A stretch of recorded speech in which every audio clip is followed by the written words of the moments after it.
시청자 여러분 안녕하십니까? 경제 인사이더들의 신박한 통찰과 함께하는 경제 인사이트 정철진입니다. 먼저 오늘 하루를 뜨겁게 달궜던 경제 뉴스 투데이 핫경제부터 살펴보겠습니다. 한국은행이 5일 발표한 국제수지 통계에 따르면 지난 2월 우리나라의 경상수지 흑자 규모는 68억 6천만 달러를 기록했습니다. 경상수지 흑자는 작년 5월 이후 10개월 연속 이어지는 중이며 흑자 규모도 2월 기준으론 역대 세 번째로 높았습니다. 글로벌 IT 업황 개선으로 반도체 수요가 계속 늘어날 것으로 보여 경상수지 흑자도 이어질 것으로 전망됩니다. 서울 아파트 매매 가격이 2주 연속 상승한 가운데 주택 매수 심리가 점차 살아나고 있습니다. 5일 한국부동산원에 따르면 4월 첫째 주 서울 아파트 매매 수급 지수는 88.3을 기록하며 8주 연속 상승 흐름을 이어갔습니다. 지역별로 보면 강남이 90.1로 전주 대비 0.8포인트 올랐고 강북 지역은 86.5로 전주 대비 0.9포인트 올랐습니다. 정부가 첨단 산업 디지털 분야 핵심 인재를 양성하는 직업 훈련인 K 디지털 트레이닝 훈련 과정을 확대키로 했습니다.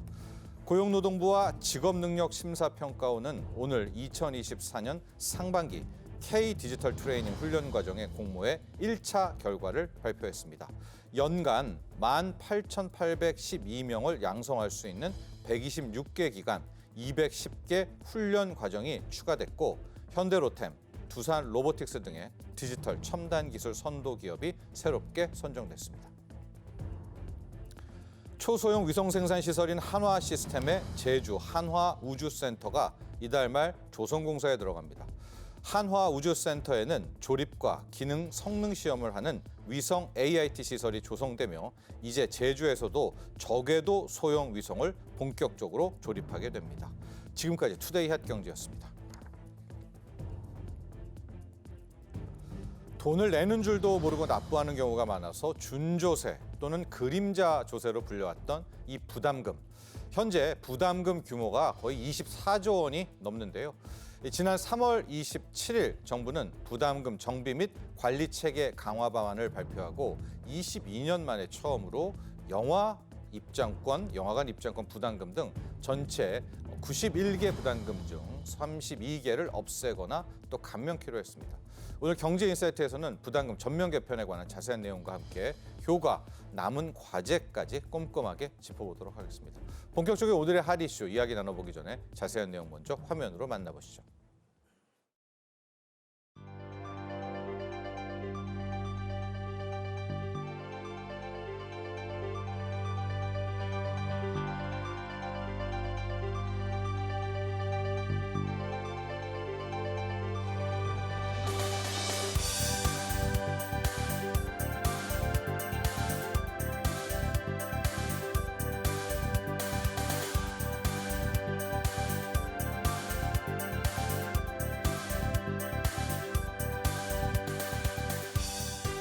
경기 회복세가 민생 경기 전반으로 빠르게 퍼져나갈 수 있도록 정부는 국민의 부담을 덜어드리고 소득을 증가시키기 위해 최선을 다하겠습니다. 이를 위해 먼저 부담금을 정비하고 관리 체제를 강화하겠습니다. 역대 어느 정부도 추진하지 못했던 과감하고 획기적인 수준으로 국민과 기업에게 부담을 주는 부담금을 정비할 것입니다. 먼저 지난 20년 동안 부담금을 11개 줄이는데 그쳤는데 이번에는 한 번에 18개의 부담금을 폐지할 것입니다.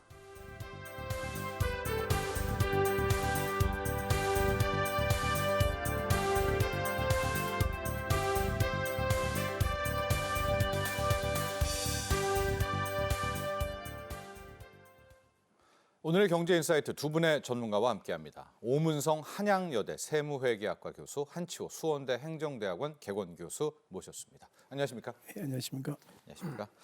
자, 먼저 우리 오문성 교수님, 이게 명칭이 많습니다. 준조세라고도 불리고 부담금, 또 법정 부담금 여러 개로 이제 보도도 그렇게 섞어서 나오고 있는데요.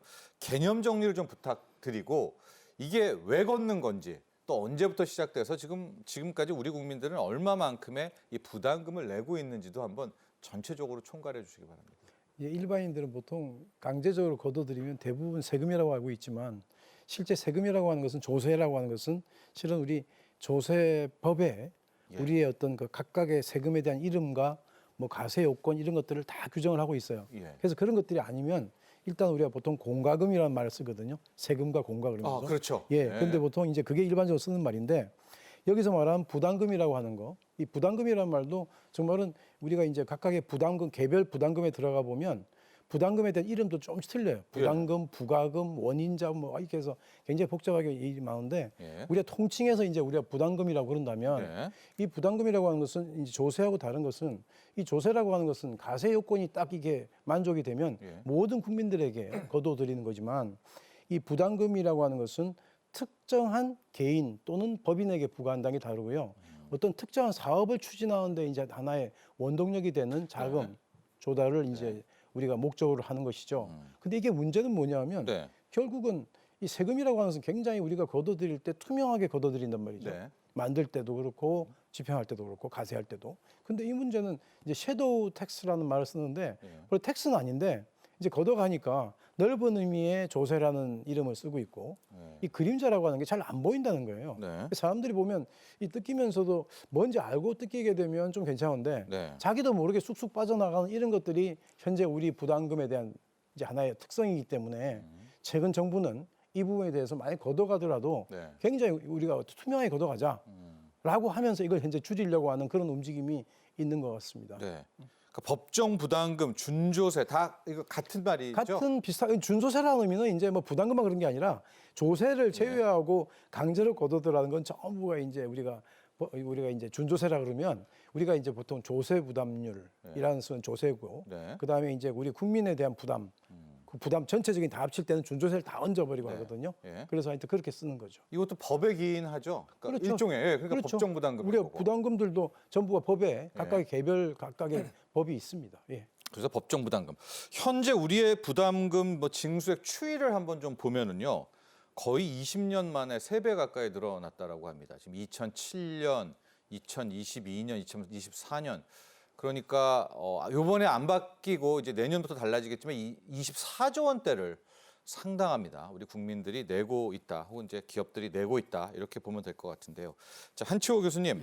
이번에 제23차 비상경제 민생 회의에서 바로 이 부분을 이제 윤석열 대통령이 언급을 하게 되면서 빠르게 폐지 또는 감면 취지가 이제 하게 진행이 될 것 같은데, 자, 왜 이 시점에서 우리가 법정 부담금에 대해서 조정, 폐지, 또 축소 이런 것들을 하게 됐을까? 그 배경 설명을 좀 지금 해주시면. 이거 저희가 정확하게 알아야 되는 게 네. 사실은 이번 비상경제대책회의에서 갑자기 나온 얘기가 아니라 네. 금년 1월 16일 날 국무회의 때 네. 공개적으로 중계방송하는 자리에서 그 91개 그 법정 부담금에 대해서 조정을 좀 해야 된다. 예. 왜냐하면 그동안 제대로 된 조정이 없었다는 거죠. 예. 아까 말씀하신 것처럼 2005년에 저희가 102개 부담금이 있었습니다. 그랬다가 2015년에 그러니까 10년 만에 94개 부담금으로 조정을 다시 한번 했고 네. 그다음에 2018년부터 22년까지 90개 부담금으로 조정이 전혀 없었어요. 예. 그러다 보니까 지금 시대가 많이 변했지 않습니까? 그래서 예. 부담금에 대한 게 여러 가지 필요성이 달라진 거죠. 그동안은 이런 거죠. 이게 과연 그 객관적으로 계속 부담금을 부여해야 될 것이냐, 네. 뭐 이런 조정 이야기가 되는 건데 예. 제가 사례를 좀 들어서 예, 말씀드리면 좋습니다. 우리가 지금 전기 자동차가 나오면서 네. 자동차세 부과하는 방법에 대해서 여러 가지 지금 의견들이 많습니다. 네. 왜냐하면 지금까지는 배기량을 갖고 부과를 했는데 전기 자동차는 배기량이 아니잖아요. 그러다 보니까 이 자동차 가액으로 해야 될 것이냐 뭐 이런 것 때문에 아직 논란이 계속되고 있는 것처럼 예. 시대가 바뀌었는데도 과거에 만들었던 그 부담금 법을 계속 적용하다 보니까 예. 부담금이라는 게 너무 국민들한테 알게 모르게 전가가 되는 거기 때문에 네. 꼭 조정을 해야 되겠다라고 하는 것이죠. 그리고 시대가 바뀐 부분도 있고 국민들에게 부담도 되는 거죠. 그렇죠. 예. 그래서 바뀌게 되는 거기 때문에 이번에 아마 그 부담금 그 기준이 정해졌습니다. 이게 네. 사실은 그 2002년에 헌법재판소에서 그 판결을 내려준 게 있어요. 네. 그래서 기준을 보면은 집단적인 동일성, 동질성, 예. 그다음에 객관적인 근접성, 예. 그다음에 집단적 책임성, 예. 그다음에 집단적 효율성이죠. 그러니까 효율, 책임, 근접, 동질 뭐 이거에 의해서 부담금이 가져야 된다. 그러니까 어느 특정 그 단체나 특정인을 위한 게 아니라 뭐 공공을 위해서 써야 된다는 게 이미 헌법재판소에서 나온 건데요. 이번에 이제 폐지 기준을 보면 이제 기본법하고 부합하지 않는 내용들. 네. 그다음에 또 하나는 이제 관련성이 미흡하고 그동안에 변한 것들.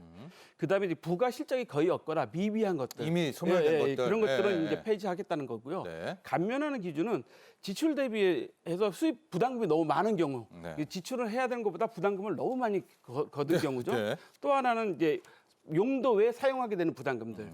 그다음에 이제 물가 안정등을 위해서 이번에 부담금을 조정하는 네. 경우로 그래서 이번에 조정을 32개를 하게 된 겁니다. 그렇습니다. 지금 보면 이제 2002년 후에 처음으로 전격적으로 정비를 하는 것이고요. 전체 부담금 중에서 32개 저희가 이때 하나씩 볼 겁니다. 폐지 또는 감면을 하게 됩니다. 규모를 봤더니 연간 한 2조 원 정도 우리 국민들이 내고 있는 부분들이 혹은 또 국민들이 함께 했던 부분들. 그러니까 우리 뭐 전체적으로 범국민이죠. 경감이 된다. 이렇게 큰 틀에서의 부담금 정비 결과 개요를 한번 보고요. 자, 이제 하나씩 한번 들어가 보도록 하겠습니다. 오문성 교수님, 국민 실생활에 관련된 부담금 폐지 또는 축소 부분을 해볼게요. 전력산업기반기금 부담금, 이게 가장 많이 좀 언급이 되고 있습니다. 전력산업기반기금의 부담금. 아마 우리 시청자분들 내가 이걸 내고 있었어부터도 모르실 것 같은데, 그렇죠. 예, 어떤 거며 어디에 쓰였으며 이걸 어떻게 줄이는지도 한번 이야기해 주시죠. 일단 뭐 전력산업 기반 기금 부담금이라고 하는 거는 일반 국민들이 우리가 전기를 안 쓰는 사람은 없잖아요. 네, 거기다 우리 또 에어컨 틀고 하게 되면 전기세가 누진이 돼가지고 예, 굉장히 무겁게 나오는데 이 부분에 대해서 지금 우리가 이제 91개 지금 현재 부담금 중에서 네, 현재 32개를 폐지 또는 감소시키려고 하고 있고, 예, 근데 그 중에서 이제 가장 그 금액이 크고 한 부담이 큰 게 전력산업 기반기금 부담금이다 이렇게 얘기하고 있거든요. 네, 그래서 이건 우리 전기요금에 붙어 나오는 거죠. 그러니까 전기요금에 붙어 나오니까 네. 우리가 일어나던 부담금이 붙어 나오는지조차 모르고 전기요금만 열심히 내고 있는 겁니다. 예. 다만 이제 전기요금이 요즘에 좀 많이 비싸졌다. 공공요금 중에서. 예. 그래서 내다 보니까 옛날에는 한 20만 냈더니 이번에 뭐 한 40만 나오냐 이거? 이 무겁네 하고 자세히 봐도 실은 잘 안 보일 수 있어요. 그래서 얼마나 냅니까 이게? 이게 지금 보면 전기요금의 3.7%를 추가로 부담금을 냈는데 그랬어요, 예. 예, 요걸 지금 현재 계속 낮추겠다는 겁니다. 이게 보니까 1%씩 낮추겠다. 그래서 예. 전기요금이 자동 붙는 요게 전기요금의 3.7%에서 2.7%까지 인하하고 그다음에 올해 하여튼 요걸 단계적으로 낮추겠다고 하는 게 예. 요 이제 부담금에 대한 나름대로 낮춰주는 하나의 패턴이라고 보이는 거죠. 네, 최종적으로 2.7%까지 줄이는 그렇습니다. 예. 그래서 이게 아까 제가 이제 초기에 말씀을 드렸지만 이 부담금이 처음 나온 게 이제 우리가 61년도면 네. 지금 거의 뭐 60년생들하고 나이가 같은 거예요, 지금. 저하고 나이가 같은가 말까 합니다, 지금. 네네. 그래서 이런 어떤 오래된 이런 부담금이 2002년도에는 또 부담금에 대해서 나름대로는 기본적으로 한번 했죠. 공통된 어떤 예. 성격을 좀 모아서 예. 관리해보자 해서 부담금 기본관리법이라는 걸 만들었고 예. 이 부담금 기본관리법을 보게 되면 여러 가지 내용들이 있는데 그 중에서 제일 중요한 거는 현재 이제 우리 그 정부가 여기에 대해서 이제 손을 대려고 하는 이유도 여기 있는데요. 예. 루틴하게 계속 가지 못하게 돼 있어요. 네. 무슨 말씀이냐면 부담금을 신설하거나 부과 대상 확대하는 경우에 그 부담금에 대한 존속 기한을 법령에 명시해야 된다. 다만 그 부담금을 계속 존속시켜야 될 명백한 사유가 있는 경우는 안 그렇지만 네. 이렇게 이제 단서를 달아놓고 근데 이거 왜 시작할 때는 뭐 전력 산업에 좀 도움되려고 한 건가요? 내볼 때는 이제 요러한 걸 걷어들여서 예. 나름대로 그쪽에 관련된 산업에 쓰려고 하는 아까 예. 이제 부담금의 성격이 그렇잖아요. 예. 그 사업을 추진하는 데 들어가는 하나의 동력으로 쓰려고 했던 건데 네네. 지금 보면 이제 아까 말씀하셨지만 그런 것들이 성격이 막 변한단 말이죠. 그렇죠. 처음에는 그런 게 필요했는데 지금은 뭐 그런 게 필요하지도 않고 예. 누가 그러더라고 요즘에 껌과 관련된 부담금이 예. 옛날에는 껌이 그냥 길가에 가다 딱지딱지 붙어 있잖아요. 그 예전에 그 껌을 이렇게 뜯는 바닥에 부분들이 많았어요. 그렇죠. 예, 예, 있었어요. 예. 껌을 뜯는 부분이 있어. 싱가포르 예. 같은 데는 그것 때문에 껌을 예. 못 씻게 한다고 그러는데 이 부담금이 최근에는 껌을 그렇게 많이 입으로 톡톡 뱉는 사람이 별로 없어졌다는 거예요. 근데 그 부담금을 지금까지도 우리가 껌을 만드는 그 제조업체들한테는 예. 받고 있거든요. 네. 그래서 그런 것들도 지금 상황이 많이 바뀌었다. 사람들의 이제 껌에 대한 생각도 바뀌고 민도도 전력 바뀌고. 산업의 뭐 그렇죠. 투자나 펀딩도 바뀌었겠죠. 그렇죠. 예. 그러니까 이런 것에 대해서 예. 현재 지금까지 루틴하게 아무 생각 없이 계속 부과하던 거를 한번 제로 베이스에서 검토해보자 하는 그런 생각이 현재 정부의 생각인 겁니다. 예. 삼성전자 같은 곳은 좀 나름 요번에 이렇게 단계적으로 요율을 인하해 준다면은 예. 꽤 많은 전기료가 절감되겠습니다. 그러니까 하여튼 뭐 전기를 많이 쓰고 있는 이런 쪽에서는 예. 이런 게 이제 서로 기업들은. 되는 거죠. 근데 예. 이제 다만 이제 반대편에 생각을 해봐야 돼요. 예. 이쪽에 소비자 이제 그런 걸 부담하는 쪽에서는 줄여주면 아주 좋은데 네. 그걸 받아가지고 어디 쓰던 데가 또 있었단 말이에요. 네. 그럼 쓰는 데 쪽에서는 갑자기 이제 재원이 없어진 거예요. 예. 그래서 이제 지금 현재 볼멘 소리가 나오는 쪽이 지금 아까 우리가 말하는 영화 쪽, 독립영화 지원하는 이런 쪽도 자기들이 거기에 대해서 부가금 받아서 부담금 받아서 했는데 갑자기 줄인다고 그러니까 자기들도 굉장히 거기에 대해서 저항이 있는 것 같아요. 그렇습니다. 서로 이제 상대방이 있는 거죠. 보면은 이제 가구도 나왔지만 삼성전자, 하이닉스 같은 경우에는 거의 연 300억 원 정도의 전기료 부담을 이제 줄이게 된다. 그런데 이제 앞서 또 교수님 이야기했지만은 그게 어디엔가 쓰였을 텐데 그걸 못 받는 쪽은 또 이걸 메워야 되는 또 그런 딜레마들 네. 그런 것들을 이제 추후 조정을 좀 해야 될 필요가 있겠다라고 해서 저희가 처음으로 이 전력산업 기반 기금에 대한 이야기도 해봤고요. 그 다음에 또 많이 국민들 언론에도 많이 언급이 되고 했었던 것이 이제 출국 납부금 그리고 여권 뭐 관련해서 뭐 재반 비용, 국제 교류 기여금 이것도 이렇게 냈지라고 생각을 좀 한 분도 계시고요. 생소한 분들도 계시고요. 뭐 개념 정리하고 이게 어떻게 바뀌는지를 한번 볼까요? 이 출국 납부금이 두 가지가 있었습니다. 네. 그래서 지금 하나는 보면 공항에서 이거 출국할 때 그러니까 문체부에 10,000원, 외교부에 1,000원, 네. 그다음에 항만 배로 나갈 때는 문체부에만 이제 1,000원을 냈는데요. 네. 이게 이제 왜 출국 납부금을 했냐면 이게 무슨 해외국 출국세 비슷한 것으로 지금 보여지고 그다음에 개도국 질병 예방을 위해서 기금을 만든다 이렇게 목적이 돼 목적이요? 있었어요. 그러니까 아, 내가 해외 출국하는데 개도국 질병 예방하고는 무슨 연관이 있지? 사실은 국민들이 많이 의아해하시는 거죠. 명분 자체는 좀 좋은데 명분이 아예 근데 좀 안 맞죠. 받아들이기 예, 어렵죠. 예. 오히려 안 맞는 거죠. 네네. 그래서 이번에는 좀 그걸 좀 정비를 하겠다 해서 네. 현재 어떻게 바뀌냐면 면제 대상을 좀 확대합니다. 네. 그래서 면제 대상을 현재는 만 2세까지 면제했었는데 12세까지 확대를 하고요. 네. 그다음에 11,000원씩 내던 거 7,000원만 내게 하겠다라고 폭 자체도 했기 때문에, 줄어들죠. 폭을 좀 네. 줄여주는 거죠. 그래서 아. 지금 2024년의 계획이 문체부에서 받는 계획은 약 4천억으로 잡혀 있고 예. 그 외교부에서 받는 건 약 410억 정도로 잡혀 있어요. 그러니까 대폭 줄여주는 그 효과가 좀 되는 건데 이걸 또 하려면 문제는 뭐냐면 관광진흥개발법 시행령을 고쳐야 되고 제주도 아. 특별법 시행령도 고쳐야 되고 예. 그다음에 국제 제주도도 예, 그렇죠. 예. 특별자치도니까 예. 그다음에 국제질병퇴치기금법도 개정을 해야 된답니다. 네. 그러니까 이런 법들을 개정해야 되는 문제점이 있고요. 그다음에 이제 국제교류 기여금 이거는 외교부에서 91년부터 지금 했던 건데 네. 제가 이걸 좀 자세히 찾아봤어요. 그랬더니 예. 이게 우리가 여권을 만들 맞아요. 때 내는 예, 돈인데 예. 복수 여권은 15,000원. 예. 그다음에 5년짜리는 12,000원, 단수 여권 5,000원, 네. 여행 증명서 2,000원. 이 발급을 했던 건데 네. 이 돈을 어디다 쓰나 봤더니 국제교류재단법에 따라서 국제교류재단에다 쓰는 예산입니다. 이게 예. 약 696억 정도 2024년에 잡혀 있는데요. 2019년에는 예. 이거를 594억을 저희가 징수했더라고요. 제가 찾아보니까 그다음에 2020년에는 289억을 징수했어요. 네네. 왜 줄었을까요? 코로나 때문에 해외여행을 많이 안 갔기 때문에. 가시니까 네, 비례하니까. 여권을 많이 안 받으셔서 예. 줄이게 된 거죠. 그래서 이번에는 기여금을 좀 낮추자. 그래서 복수 여권에 대해서는 3,000원.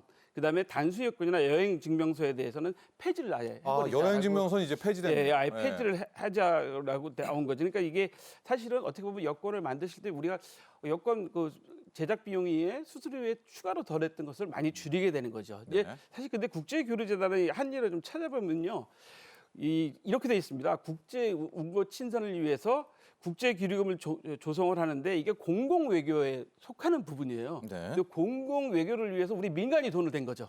이거는 사실은 냉정하게 이야기하면 기금법이 좀 맞지 않습니다. 아, 그렇죠. 공공외교를 위해서 민간이 돈을 내는 거니까 네. 이거는 공공외교를 위한다면 차라리 국가가나 내야 될 지자체가 걸. 되는 게 맞는 것이죠. 네, 예. 네. 그래서 이거는 제가 보기에는 이번에 사실 줄여준다 그러는데 아예 없애는 게 맞지 않을까라는 생각도 가지게 됩니다. 네, 자, 두 거였습니다. 출국 납부금, 국제교류 기여금. 그래서 국제교류 기여금 여권할 때 만들 때 붙는 건데요. 일단 복수 여권은 3,000원을 인하되는 거고요. 반면에 단수 여권, 여행 증명서 때는 아예 폐지, 면제가 되는 쪽이고요. 출국 납부금도 줄여줍니다. 11,000원이었던 것이 이제 7,000원 정도로 성인 기준입니다. 여러분 이제 감면이 되게 되는데 출국 납부금 이제 많이 이야기들을 해왔습니다. 이 부분이야말로 왜 안 없애냐 했는데 없앤 거는 아니지만은 많이 좀 줄였습니다. 국민들이 좀 많이 체감할 수 있을까요?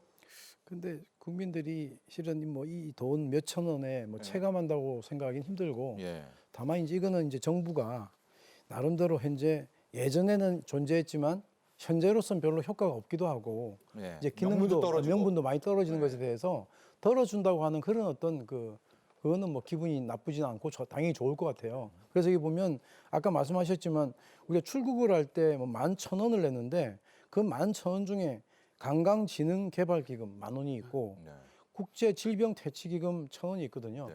근데 우리가 언뜻 들어도 국제질병을 퇴치하는데 우리가 출국하는 거랑 뭔 관련이 있는지도 네. 한번 생각해 볼 수도 있고 뜻은 좋지만. 예전에 아마 네. 이게 분명히 뭔가 이게 연결되는 부분이 접목이 있었을 거예요. 근데 지금은 제가 언뜻 들어서도 잘 이해는 안 가고 네. 이런 부분에 대해서 납부금에 대한 면제 대상을 2세 미만에서 6세 미만으로 확대한다.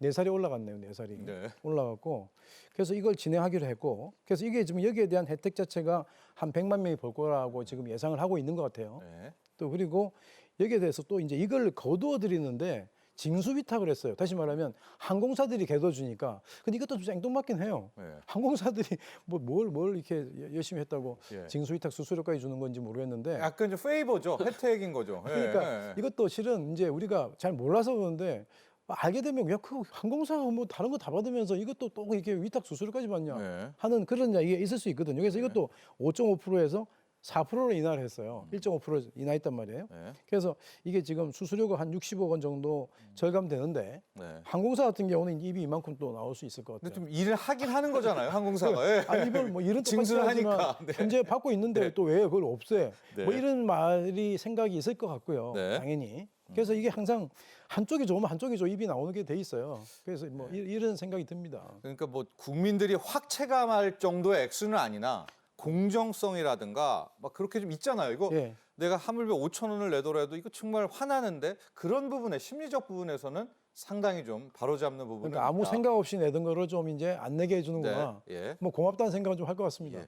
반면에 이 영화 상영관 입장권에 붙는 입장권, 영화 티켓 부담금, 부과금 같은 경우에는 이번에 폐지 관련해서 뭐 여러 가지 좋은 국민들의 이제 환호도 있었는데 예, 예. 또 이면도 있다고요. 그 예, 얘기 예. 함께 좀 통칭해서 그래서 이게 보면 이게 가액은 이게 그 부담금의 크기가 네. 입장권 가액의 3%예요. 네. 그러니까 이게 보면 15,000원이면 한 3%는 450원이니까 한 500원 된다고 네네. 그래요. 그래서 누가 그러더라고 500원이면 뭐 굉장히 피부로 잘 못 느낄 것 같다. 뭐 이렇게 예. 하는데 근데 이것도 약간 공정성으로 많은 국민들이 그러니까. 지적을 했던 거죠. 근데 예. 이 500원이라고 하는 요게 이제 영화 상영관 입장권 부과금이 여러 가지 어떤 영화 진흥 사업에 썼다고 하는 거예요.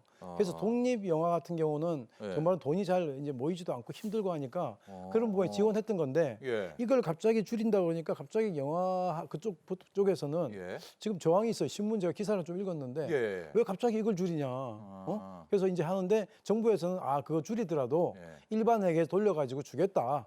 지금까지 그 현재 독립영화에 독립영화 쪽 이런 쪽 지원할 테니까 예. 너무 슬퍼하지 마라. 이제 이렇게 지금 얘기는 나오고 있어요. 예. 그래서 하여튼 이런 부분들에 대해서 그러니까 지금 전체적인 어떤 흐름이라고 하는 것은 예. 기존에 지금 아무 루틴하게 막 그냥 가세되던 거 아니 부과되던 거 가세는 아니고요.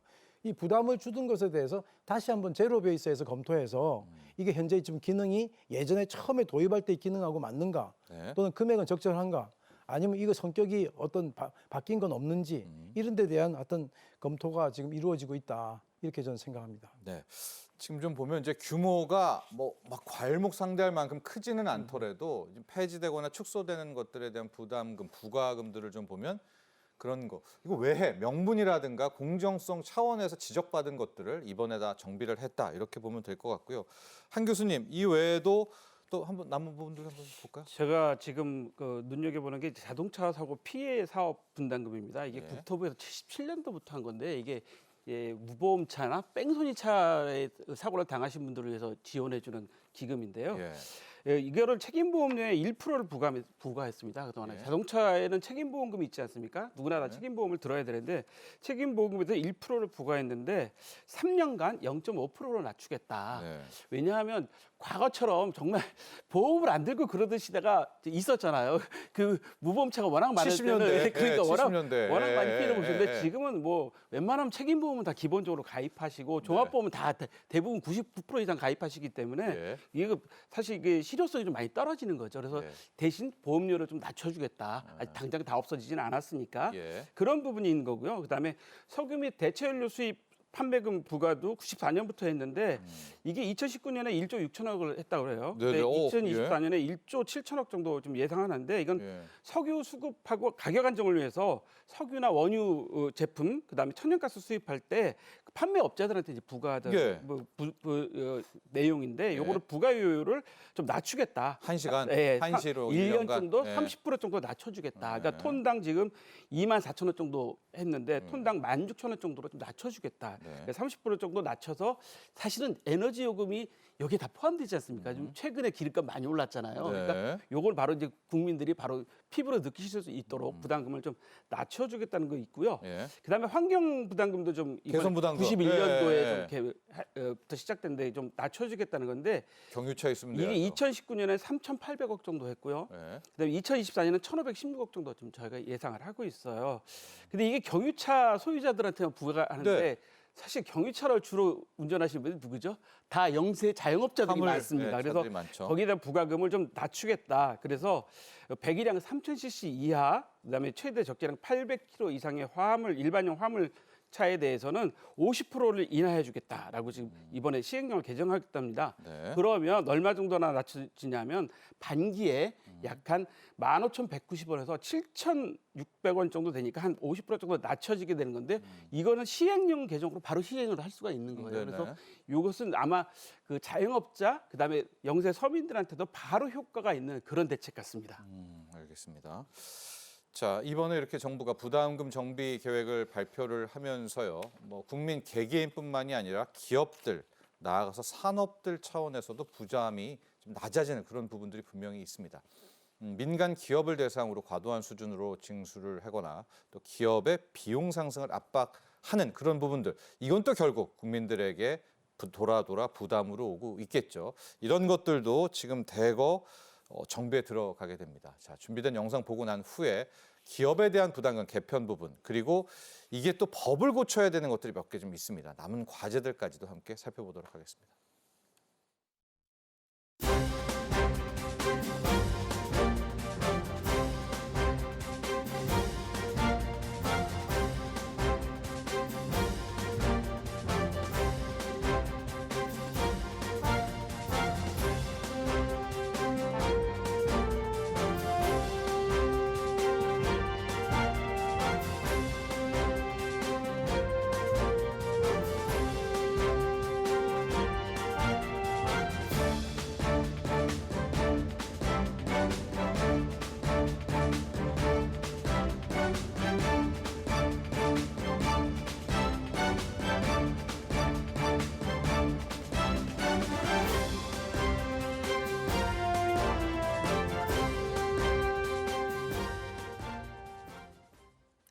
네, 한치호 교수님, 이제 저희가 지금까지는 뭐 기업도 몇 군데 해당되지만 국민들에게 바로바로 느낄 수 있었던 부담금 폐지 또는 축소를 봤는데요.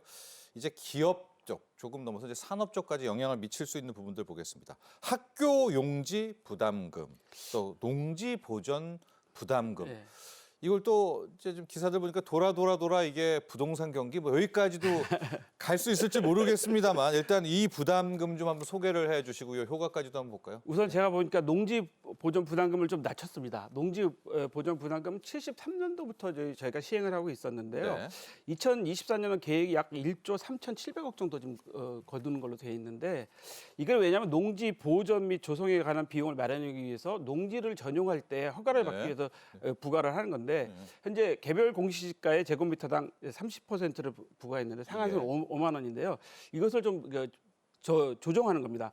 조정이 필요성이 있겠죠. 왜냐하면 요즘에 사실은 쌀을 많이 생산하지 말라고 해서 직불금도 주는 시대인데 농지 조성에 대해서 계속 하게 되면 너무 부담이 많이 되는 거잖아요. 네네네. 그래서 이번에 내용을 보면 그 농업진흥지역 밖의 부가율을 30% 개별 공시지가 30%에서 내던 거를. 20%로 좀 낮추고요. 예. 근데 농업진흥지역은 계속 유지를 하고요. 그다음에 농업진흥지역 밖에서 뭐 전통 사찰이라든지 관광단지를 읍면 지역에 설치를 하는 경우에는 부담금을 2025년까지 면제해주겠다. 그러니까 지금 부담금이 면제되면 아무래도 개발하는 데는 좀 유리하고 그렇죠. 전통 사찰이나 그 관광단지니까 좀 서비스 산업이 활성화되면 경기에도 좀 도움이 될 겁니다. 분명히 될 것 같고요. 예. 두 번째는 이제 학교용지 부담금인데요. 예. 사실은 요즘에 아이들을 낳잖아서 도심에 있는 서울에 있는 학교도 지금 폐교를 시키는 상황인데 계속 학교용지 부담금을 계속 물린다는 게 아무래도 부담스럽고 그 학교용지 부담금이라는 게 결국은 어디에 들어가겠습니까? 분양가에 포함되지 않겠습니까? 예. 그래서 이제 공동주택의 100세대 이상에 대해 짓는 세대에 대해서는 부담금을 그동안 매겼었는데요. 예. 공동주택의 분양가의 약 0.8%, 그다음에 단독주택 용지에 대해서는 분양가 약 1.4%를 했는데 이거는 이제 폐지시키겠다라는 게 정부의 방침입니다. 이제 실제로 요즘 재건축 사업할 때 보면 학교 용지 그냥 안 하더라고요. 그렇죠. 옛날하고 많이 달라졌어요. 돈으로 다 예. 내겠다는 돈으로 건데 다 내- 그래서 네. 이제 학교 용지법을 좀 개정해가지고 예. 하는데 요거는 이제 계속 이제 우리가 교육이 지금 거의 고등학교까지 무상 교육에 실제 맞아요. 법적으로는 중학교까지지만 예. 고등학교까지 거의 무상 교육을 현재 실제적으로 실행하고 있는 상황이고요. 그다음에 예. 학생들이 줄어들고 있는 상황이기 때문에 이거는 이제 경제가 달라진 거에 따라서 네. 우리나라의 그 달라진 상황에서 좀 변화가 있는 것 같고요. 그다음에 개발 부담금은 89년부터 했는데요. 2024년 징수 계획이 약 4,700억이었다고 합니다. 근데 네. 이거는 토지 개발 이익 환수를 위해서 택지나 뭐 산업 관광단지 등에 대해서 개발 시행 사업자한테 부과하던 내용입니다. 예. 부과율이 20%, 이건 택지 개발 사업 같은데, 그다음에 지목 변경이 되는 사업은 25%를 현재 부과를 했는데요. 이게 어떻게 하냐면 수도권은 50%, 예. 비수도권은 100%를 24년, 그러니까 2024년에 한시적으로. 한시적으로 해주겠다. 네. 요거는 뭘 개정해야 되냐면 개발이익 환수법에 관한 법률을 개정해야 된다고 네네. 합니다. 그래서 네. 요거는 아무래도 좀 개발 부담금이 적어지면 무엇이 될까요? 지금 말씀드린 것처럼 아무래도 분양하고 이럴 때 분양가가 좀 떨어지겠죠. 네네. 그 사실은 이런 부담금을 이 사업자가 낸다고 하지만 예. 이 사업자는 다 원가에 녹여서 들어가 있는 거잖아요. 예. 그렇기 때문에 이번 이 학교용지 부담금이나 개발 부담금은 부동산 경기하고 분명히 연관이 있을 겁니다. 전혀 예. 없지는 않을 거고요. 농지 보전 부담금 같은 경우도 우리가 지금 직불금을 하고 있는 이런 주고 있는 시대이기 때문에 농지 보전 부담금도 농업진흥지역 이외에는 좀 부담을 좀 낮춰줌으로써 깎아주자, 인하하자. 뭔가 좀 제대로 할 수 있으면 이걸 네. 낮춰주면 오히려 직불금 그 부담도 좀 낮춰지는 어, 효과가 있기 때문에 이걸 예. 긍정적으로 보여집니다. 네, 그렇습니다. 오문성 교수님, 이 중에 그 학교 용지 부담금, 그다음 개발 부담금 이야기 좀 더 해보도록 하겠습니다. 예. 지금 부동산 PF 문제, 당장 우리 발등에 떨어진 불이기도 하고요. 결국 그건 이제 미분양 문제이기도 하고 부동산 경기에 대한 또 문제이기도 하고요. 이번에 이것이 좀 돌아 분양가를 떨어뜨리면서 국민들이 좀 체감하는 어떤 그런 효과로 좀 올 수 있을까요? 예, 그래서 이게 지금 부동산 PF가 최근에 상임이 아주 안 좋고 네. 이 부분에 대해서 정부가 이제 어느 정도 이제 거기에 대한 지원을 적극적으로 하려고 하는 움직임이 당연히 있고요. 여기에 보면은 이제 뭐 교육 아까 말씀한 그 우리 학교용지요? 학교용지, 네. 학교용지 부담금 이게 지금 학교와 관련된 것들이 정말은 아주 시대착오적인 정책이거든요. 네. 왜냐하면 우리가 교육재정 교부금이라고 하는 것도 있거든요. 맞아요. 교육재정 교부금이라고 하는 게 지금도 거의 초등학생들만 도와주고 그다음에 이제 대학교는 현재 자금이 재원이 없는데도 거기는 또 배분을 안 해줘요. 네.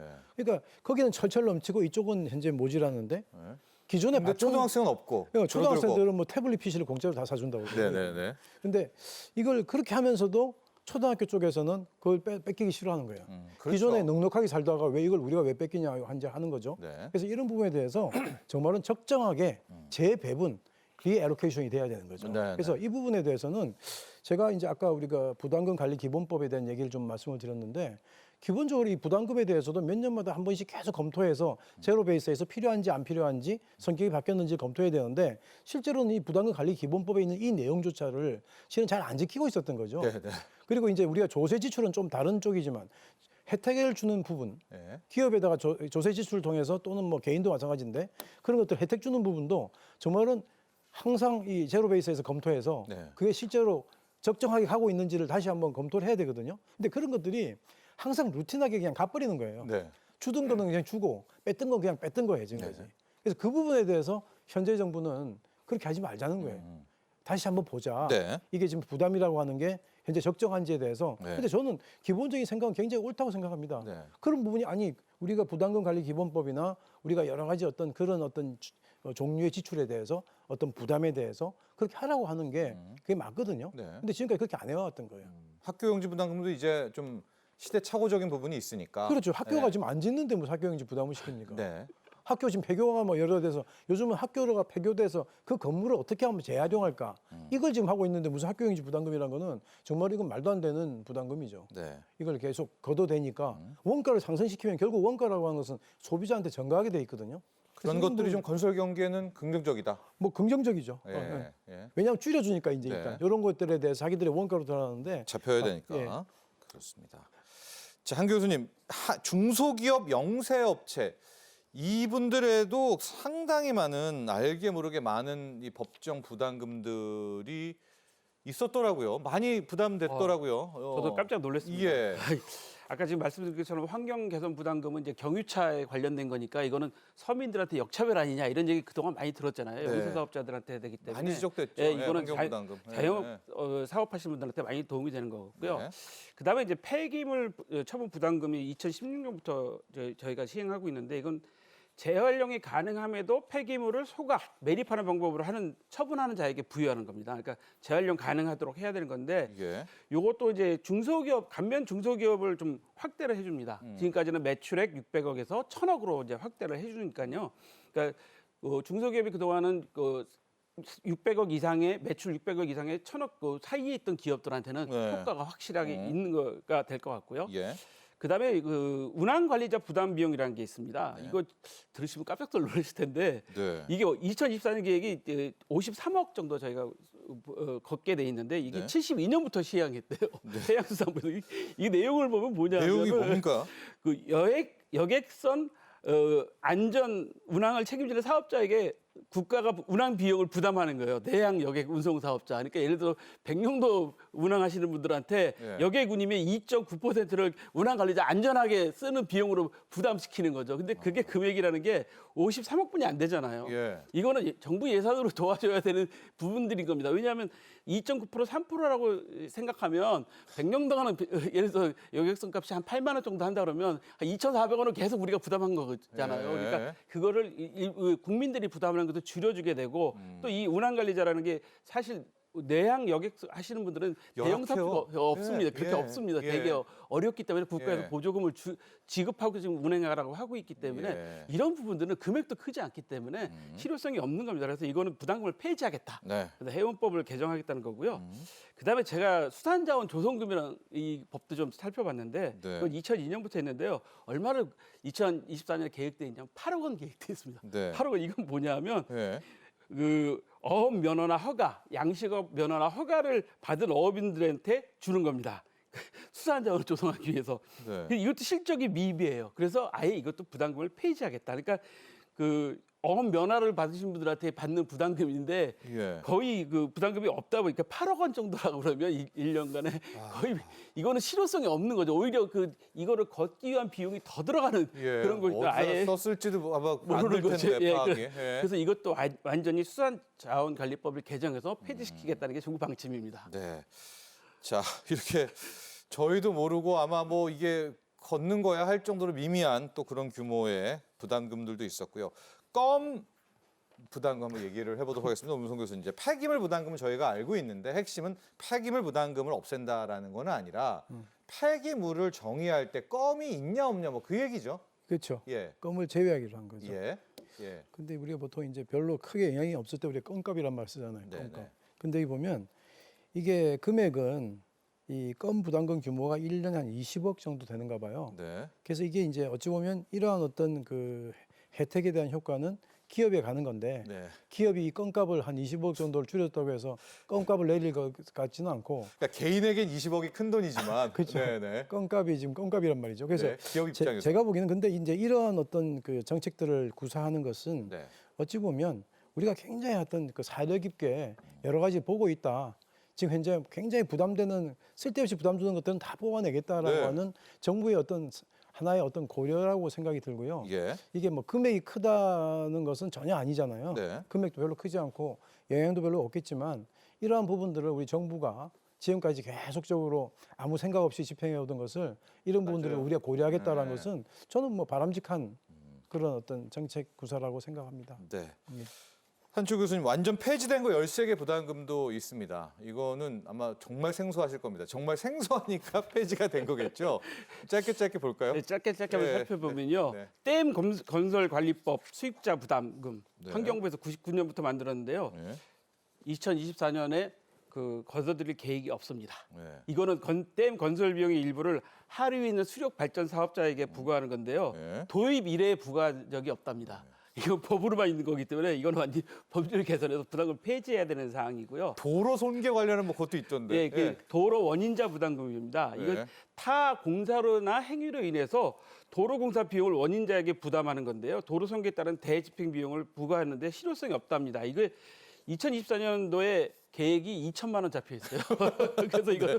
부담금 완전 폐지입니다. 이거는 뭐 이게 어떤 경우냐면 이래서 우리 도시가스 공사하면 이렇게 아스팔트 이렇게 그 걷어내고 하잖아요. 네. 그 사업자들한테 부과하는 건데 그분들이 아시다시피 잘 원상복구 시켜놓잖아요. 그러니까 예. 아무런 그 의미가 없는 그런 부담금이고요. 네. 그다음에 집단 에너지 공급시설 건설 비담금입니다. 이것도 완전히 폐지를 하는데 이게 집단 지역 에너지면 어떤 거죠? 지역 난방이잖아요. 네. 그런 건설 비용을 하는데 부과하는 건데 이거 같은 경우도 실제로 뭐 이미 설치 비용 부담으로 전환해서 계약자, 사용자 네. 계약자 하는 걸로 전환하기 때문에 집단 에너지 사업법을 개정해서 없애겠다는 게 정부 방침이고요. 네. 그다음에 수질 부담 개선금도 지하수 자원 보호를 위해서 먹는 물 수질 개선을 위해서 먹는 샘플, 샘물 등을 제조 수입업자에게 부과하는 겁니다. 그러니까 쉽게 말씀드려 생수업자한테 부과하는 건데 네. 이것도 지금 현재는 지자체 이용 지하수 이용 부담금으로 전환시켜서 받겠다라고 네. 해서 정부에서 폐지하겠다는 게 방침입니다. 알겠습니다. 자, 그런데요. 이제 오문성 교수님. 네. 지금 우리의 재정이 조금 이제 뭐 작년 같은 경우에도 56조 원이나 덜 거쳤었고 네. 이제 세금, 이 세수에 대한 고민들이 커져가고 있는 이 시점에 네. 준조세도 어떻게 돌아 우리 정부에 들어와서 쓰게 되는 건데 이것도 폐지되거나 감면되면 재정은 어떡하지 이런 우려도 분명 한켠에서는 나오고 있거든요. 네, 맞습니다. 여기는 어떻게 바라봐야겠어요? 이 준주세로 인한 우리가 이제 어찌 보면 그 수입에 대한 정부에 대한 수입에 대한 감소 효과는 한 2조 정도로 보고 있는 것 같아요. 네. 그래서 이게 그렇게 금액이 크진 않은데 금액은 크지는 않고 다만 이제 여기 이제 현재 정부 입장은 현재 지금 뭐 그 국가 재정이 별로 좋지는 않죠. 네. 일단 국가 재정의 가장 기본이라고 하는 것은 세금으로 걷어들이는 게 제일 좋거든요. 네. 세금으로 걷어들여야 되는데 작년에도 우리가 한 56조 정도가 펑크 났어요. 네. 그리고 이번에도 지금 현재 지금까지 패턴을 보면 법인세가 지금 현재 좀 많이 줄은 게 네네. 조금 한데 실제는 저는 이제 개인적으로는 법인세가 줄어든 문제는 경기에 대한 문제란 말이죠. 그래서 경기가 만약에 다시 이제 우리가 이 변곡점을 우리가 이제 지나게 되면 법인세는 오르게 되는데 그래서 이 부분에 대해서 우리가 이 부담금에 때문에 우리가 세금이 아니라 이 이제 정부 수입이 줄어드는 부분은 한 2조 정도로 보고 네. 그다음에 이제 뭐 이제 이 얘기 나오면 또 관리 재정 수지가 몇 퍼센트냐 이제 이 얘기가 나오는데 그래서 제가 볼 땐 그렇게 크게 영향을 미치지는 않는다 네. 이 부분이 다만 이제 계속 이제 걱정되는 것은 이거 이제 힘드는데 계속 이렇게 뭐 자꾸 줄이냐 하는 건데요. 이건 이제 하나의 합리적인 어떤 방향으로의 어떤 정상화 과정이다. 네. 이렇게 보면 언젠가는 이렇게 해놓고 왜냐하면 이렇게 한번 해놓으면 국민들도 이제 섀도우 텍스가 아니라 이제 어찌 보면 눈으로 보이는 떳떳하죠. 그럼요. 예. 한번 이렇게 이런 과정을 거치면 이제 국민들도 보면 이제는 한 번씩 영화표에도 뭐 얼마 붙어 있는지도 보고 네. 이제 좀 관심을 가지게 될 거란 말이죠. 네. 그러면 함부로 못 해요. 그렇죠. 이제 그게 그렇게 뭐 되면 5,000원이라도 맞습니다. 500원이든 예, 그렇게 되면 이제 함부로 못 하고 네. 이게 계속적으로 아까 말한 어떤 일정 시기마다 네. 여기에 대한 재검토를 해야 된다든지 이런 과정을 거치게 되겠죠. 알겠습니다. 네.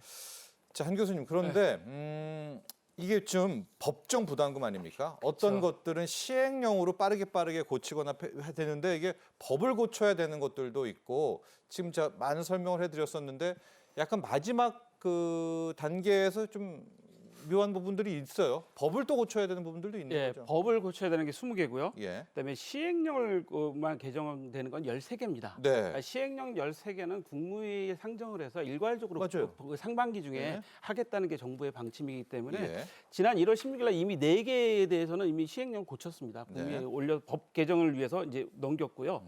이제 법 개정 20개를 해야 되는데 2024년 하반기에 1개, 개발 부담금 같은 경우, 그다음에 네. 2025년 이제 새 국회가 들어서면 그 후에 해야 될 게 20개 정도 되는데 장애인 고용 부담금 같은 경우는 법도 고쳐야 되고 그다음에 시행령도 고쳐야 되는 상황입니다. 네. 아시다시피 시행령이라는 게 법에서 정확하게 규정해 놓지 않은 상황을 정확하게 어떤 방법으로 할 거냐를 규정하는 거기 때문에 예.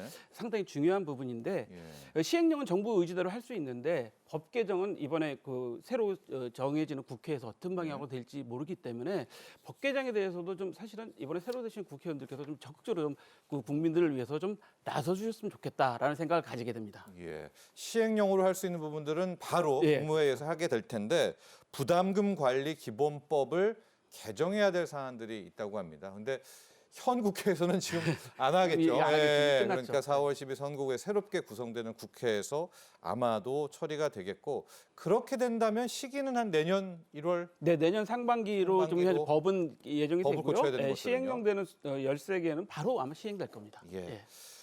자, 오문성 교수님 마무리를 좀 해야 될 시간인데 네. 앞서 모두에도 우리 오 교수님께서도 지적을 해주셨는데 이게 이제 걷어서 어디에 돈이 모였다라는 것은 써왔다는 것 아니겠습니까? 그렇죠. 예, 뭐 국제 교류에도 써왔든 뭐 독립 영화에도 아까도 말했지만 써왔든 그게 이제 안 들어오면 그 사업들에 대한 조율들도 지금 같이 해야 됐다. 이제 이 약간 좀 후속 대책이 좀 세밀해야 될 필요도 있을 것 같습니다. 그렇습니다. 네. 국민들한테 부담금을 줄여준다고 하는 것은 국민들 입장에서는 굉장히 뭐 행복하고 반길 일이지만 이 부분에 대해서 현재 쓰고 있던데 그 모아서 그걸 쓰고 있던 데서는 굉장히 어려움이 이제 벌어지거든요. 네. 그래서 지금 정부에서도 만약에 이제 기존에 쓰고 있던 그 용처에 대해서 자기들이 충분히 명분이 있다면 이건 부담금을 안 거두더라도 일반 회계 쪽에서 지원을 하겠다라고 하는 게 현재 정부의 생각이에요. 예. 그래서 그 부분은 그렇게 이제 커버를 할 것 같고 다만 이제 우리가 세금, 조세 문제, 부담금 문제, 그 다음에 또 하나 이제 구분하자면 뭐 수수료 이렇게 이제 서로가 성격이 다른데 그래서 정말은 이 부담금이라고 하는 것은 부담금에 가장 적합한 성격들을 모아서 부담을 시켜야 되고 이것이 만약에 시대적인 어떤 상황이 바뀌어 가지고 그 성격이 바뀐다면 그때그때 계속 우리가 또 수정을 해줘야 되는데 예. 이걸 이렇게 오랜 기간 동안 방치해 가지고 그냥 모르는 척하고 계속 지나갈 수는 없는 거거든요. 그래서 이번 정부에서 이제 이런 어떤 움직임이 한번 있었으면 뭐 다음 정부가 어떤 정권이 이어지든 또 안 이어지든 이제 정부가 해야 될 일이 이런 것들이다라고 하는 것을 한번 이제 우리가 이슈화 시킨 거 아닙니까, 그죠? 예. 그래서 이게 뭐 61년도 시작해서 2002년도에 기본관리법을 만들고 지금 2024년도면 굉장히 지금 오랜 기간 온 건데 너무 방치돼 있었네요. 예, 너무 많이 방치했어요. 예. 이제 쳐다보지도 않았던 거예요. 예. 그래서 한번 쳐다보니까 서로가 민낯이 서로가 나오는 거거든요. 그래서 예. 이 부분에 대한 정상적인 어떤 그 상황으로 돌려놓는 것 이게 우리가 이제 해야 될 일이다 이렇게 생각합니다. 네, 알겠습니다. 자, 이렇게 정리하도록 하겠습니다. 오늘 함께해 주신 두 분 오늘 말씀 감사합니다. 감사합니다. 감사합니다. 자, 여러분 경제 인사이트 오늘 준비한 소식은 여기까지입니다. 여러분도 잘 알다시피 우리나라는 세계 수출 6대 강국, 경제 강국입니다. 코로나 이후 또 많은 좀 힘든 부분도 있었었고요. 자, 수출 부분은 특히 반도체가 어려워지면서 타격도 받았었는데 자, 작년 10월부터 반도체 살아나면서 수출도 함께 살아나서 5개월 연속 증가세를 보이면서 새롭게 우리 경제에 활력을 더해주고 있습니다. 특히 계속 말씀드리지만 이 반도체 수출은 117억 달러고요. 2022년 6월 이후 가장 높은 실적 기록했고요. 조선업도 다시 K조선도 중국을 제치고 원래 우리 자리였습니다. 이 세계 1위를 탈환한 그런 상태입니다. 자, 다음 이 시간 경제 인사이트에서는 반도체, 조선, 원전, 방산 이 중심으로 다시 활기를 되찾고 있는 K 수출, 한국 경제의 수출 부분 집중적으로 분석해 보도록 하겠습니다. 오늘도 함께해 주신 시청자 여러분 감사합니다.